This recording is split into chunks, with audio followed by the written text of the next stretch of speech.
I used to think betrayal had a sound, something sharp, like glass breaking. But when it finally hit me, it was quiet. Just the soft click of a text message I wasn't meant to see. It was a Thursday night. I'd worked a double shift at the dealership and got home later than usual. My girlfriend, Avery, was in the shower. Her phone was charging on the dresser, screen still lit from the notification. I don't know why I looked. Maybe the universe wanted me to. Let me know when he leaves her place. Then meet me. It was from Liam. My best friend since high school. I opened the thread without thinking. Message after message confirmed what my stomach already knew: Avery and Liam had been cheating for at least 2 months. And the part that hurt worse was how casually they talked about me, how easy it was for them to plan this behind my back. My chest felt hot, but my hands were cold. The water shut off in the bathroom. I closed the messages and walked into the kitchen before she came out. I didn't confront her. Not then. Confrontation is a moment. Revenge is a plan. And I wasn't done reading. Avery left for work first the next morning. Liam texted me like nothing had happened. "Drinks after work, bro?" I told him sure. I pretended everything was normal. Smiled at Avery as she grabbed her keys. Kissed her cheek. The whole time, I was replaying their messages in my head. That night, at the bar, I watched Liam laugh like the world was weightless. He told stories, clinked glasses with strangers, flirted with the bartender. He was magnetic, he always had been. The kind of guy who could burn your house down and borrow your lighter after. But I didn't let myself hate him. Not yet. Hate clouds judgment. I needed clarity. I nursed my beer while he downed 4.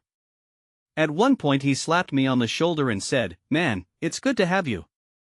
You're like a brother." A brother he was sleeping behind the back of. I drove him home because he was too hammered to walk straight. He complained about how his apartment smelled like cat food and how the landlord was a crook. I listened. I nodded. I didn't say a word. When he stumbled inside, I helped him onto the couch. His phone fell out of his pocket when he flopped down. I picked it up. He didn't notice. I shouldn't have, but I did. I opened his camera roll. Dozens of photos. Avery's apartment.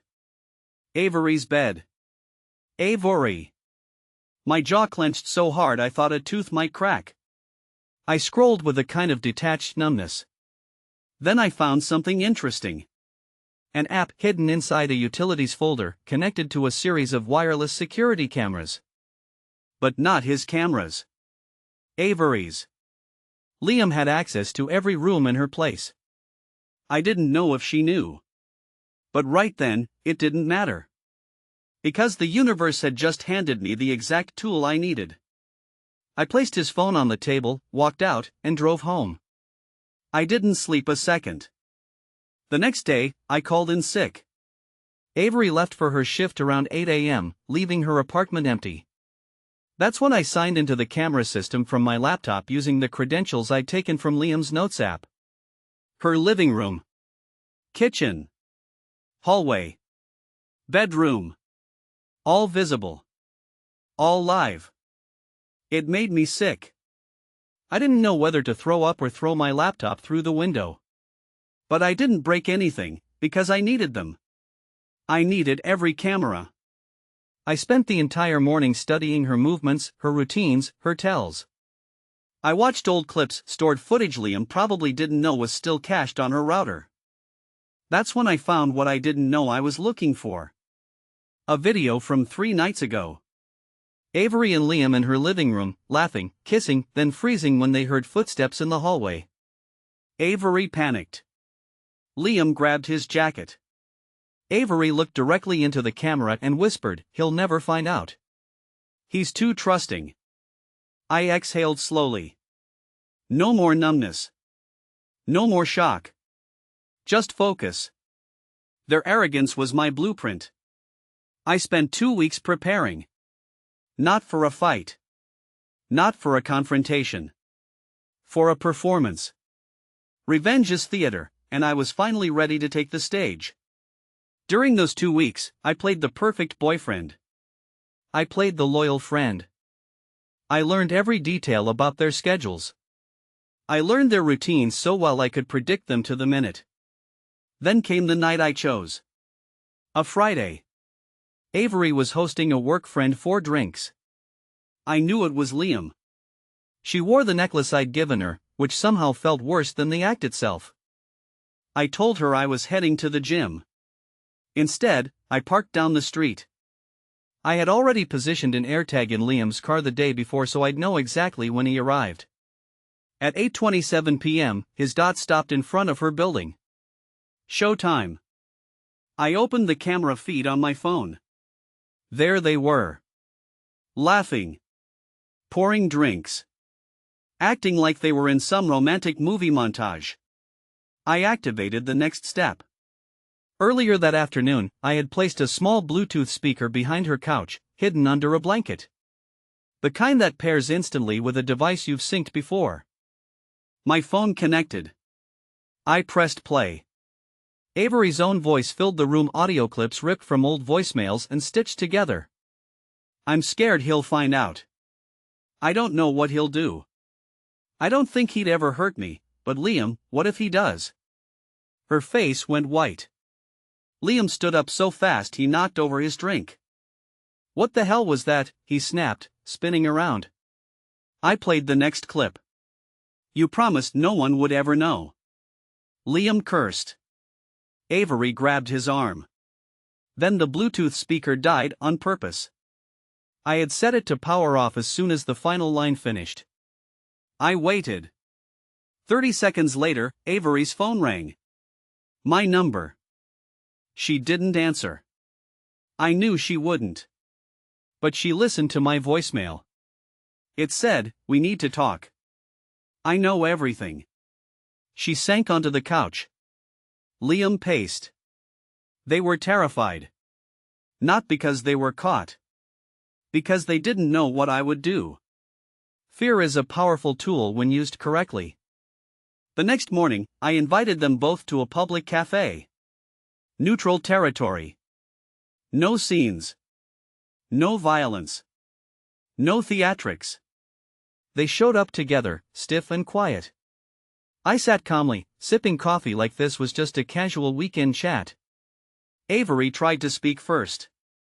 I'm sorry, I don't know what happened, it just stopped, I said. Not loud, but final. She stopped. Liam swallowed hard. Dude, I messed up, okay? But we can fix. No, I said. You can't fix this. But you can do something for me. They both tensed. I slid a folder across the table. Inside were printed screenshots of the camera access logs. Dates. Times. IP addresses. Liam paled. You have two choices, I said calmly. 1. Avery files a police report about illegal surveillance, we both give the police the access logs, and you get charged with felony invasion of privacy. Liam's mouth opened. No sound came out. Avery stared at the folder like it was radioactive. Or, I said, you never speak to either of us again, you move out of town, and you close every account associated with those cameras today. And if I don't, he whispered. You will. He did. He deleted everything. Factory reset his phone. Disappeared from all our social media. I watched it all happen in real time. Avery tried to cry her way into forgiveness. Tried to hug me. Tried to say it was a mistake. I looked her in the eyes and said, you weren't just cheating. You were planning. She crumbled. I walked away without raising my voice.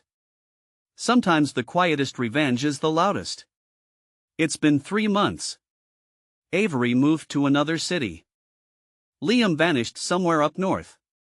People ask if I feel better after what I did. I don't know if better is the right word. But when I think about the betrayal now, there's no pain. No anger. No confusion. Just clarity. Revenge isn't about hurting someone. It's about making sure they can never hurt you again. And on that night, with the cameras watching them instead of me, I finally understood something: some secrets deserve to be seen.